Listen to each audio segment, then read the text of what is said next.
안녕하세요. 오늘은 빠장영을 읽어보도록 하겠습니다. 자, 우리는 오늘 어디를 읽을 거냐면요. 점유 이탈물 횡령죄 법무부에서 나온 그 글을 한번 읽어볼 텐데요. 44쪽에 있습니다. 자, 이렇게 내용을 볼 텐데요. 되게 재밌는 내용인 것 같아요. 그래서 같이 보도록 하겠습니다. 자, 읽어보도록 하겠습니다.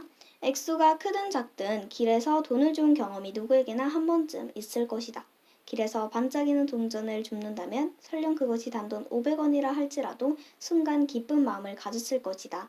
하지만 그 액수가 10만원, 100만원처럼 점점 커진다면 그 돈을 어떻게 처리해야 할지 고민할 수밖에 없다.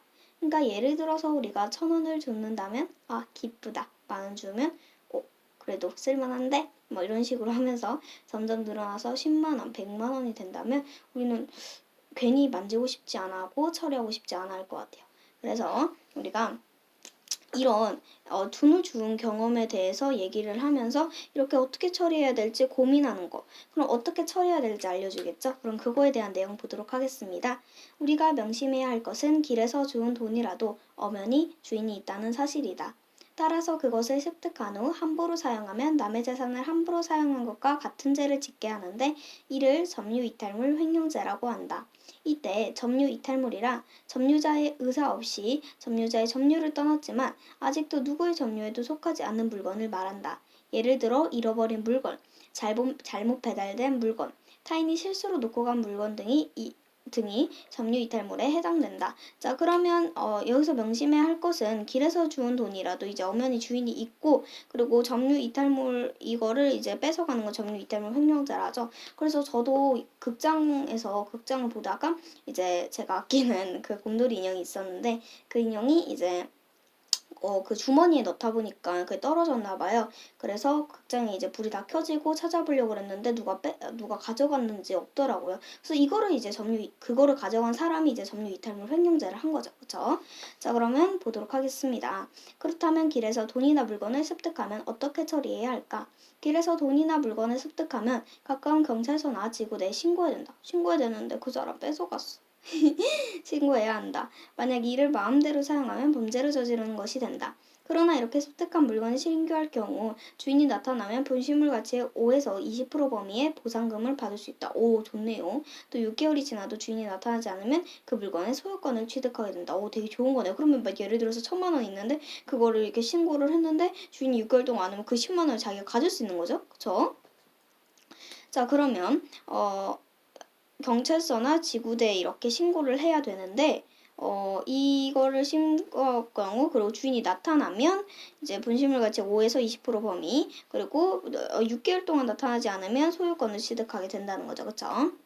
이렇게 길에서 돈이나 물건을 습득하면 어떻게 처리해야 될지 지금 얘기해 준 겁니다. 그렇죠? 자, 그럼 우리 그 다음 보도록 하겠습니다. 비슷한 경우로 한 학생이 학교에서 실내화를 운동화로 갈아 신다가 다른 학생의 운동화를 바꿔 신게 된 상황을 생각해보자. 본인의 운동화와 비슷해 순간적으로 착각을 한 것인데 바꿔 신은 운동화가 탐이 나서 그냥 계속 신고 다닌다면 어떻게 될까? 상식적으로 이 학생은 나쁜 행동을 한 것이다. 법의 판단도 마찬가지이다. 실수로 운동화를 바꿔 신고 알아차리지 못하는 경우라면 죄를 물을 수 없지만 그것을 알고도 계속 신고 다니면 점유이탈물 횡령죄가 성립해 법적 처벌을 받을 수 있다. 이제 저도 운동화가 저랑 비슷한 거여가지고 저가 좀 큰 사이즈였어요. 그래서 좀 오늘은 운동화 좀 커 보이네 하면서 이제 집에 왔는데 이제 운동화가 내가 엄마한테 운동화가 크다고 하니까 이게 사이즈가 안 맞다는 거예요. 그래서 다시 그 학원으로 가서 다시 또 신발을 갖고 왔습니다.